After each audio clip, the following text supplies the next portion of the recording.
ఈ నెల 29న ఏర్పాటు చేసే దీక్షా దివస్ను అన్ని వర్గాల ప్రజలు స్వచ్ఛందంగా పాల్గొని విజయవంతం చేయాలని సంగారెడ్డి బీఆర్ఎస్ పార్టీ జిల్లా అధ్యక్షులు ఎమ్మెల్యే చింతా ప్రభాకర్ అన్నారు.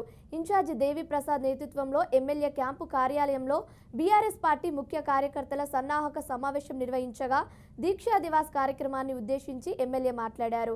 దీక్షా దివాస్ కార్యక్రమ నిర్వహణ కొలువు పలు సూచనలు సలహాలు చేసి ఎమ్మెల్యే దిశానిర్దేశం చేశారు.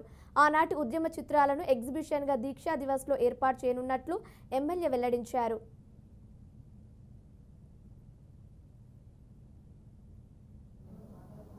సందర్భంగా మనకి ఇన్ఛార్జిగా మనందరి సుపరిచితులు దేవి ప్రసాద్ అన్నను ఇక్కడ నియమించడం, మరి జిల్లాలో ఉన్న 5 నియోజకవర్గాలు పటాన్చెరు, ఆందోల్, నారాయణఖేడ్, జైరాబాద్, సంగారెడ్డి ఈ నియోజకవర్గాలకు సంబంధించి ఆ దీక్ష టీఆర్ఎస్ జిల్లా పార్టీ ఆఫీస్ కందిలో జరుపుకోవాలని చెప్పి పార్టీ ఆదేశించడం జరిగింది.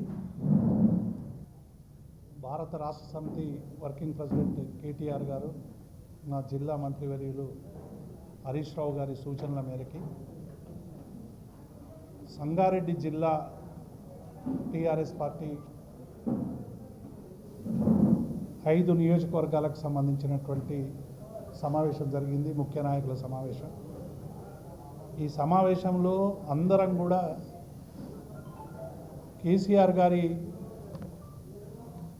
దీక్షని ఏదైతే 29 నాడు అమర నిరాహార దీక్ష చేసి సావు నోట్లో తలపెట్టి తెలంగాణను సాధించినటువంటి ఒక నాయకుని స్ఫూర్తిని దీక్షా దివస్గా జరుపుకోవాలని ఇచ్చినటువంటి పార్టీ పిలుపును సంగారెడ్డి జిల్లాలో పెద్ద ఎత్తున జరుపుకోవాలని మేమందరం కూడా ఈ సన్నాహక సమావేశంలో నిర్ణయించడం జరిగింది.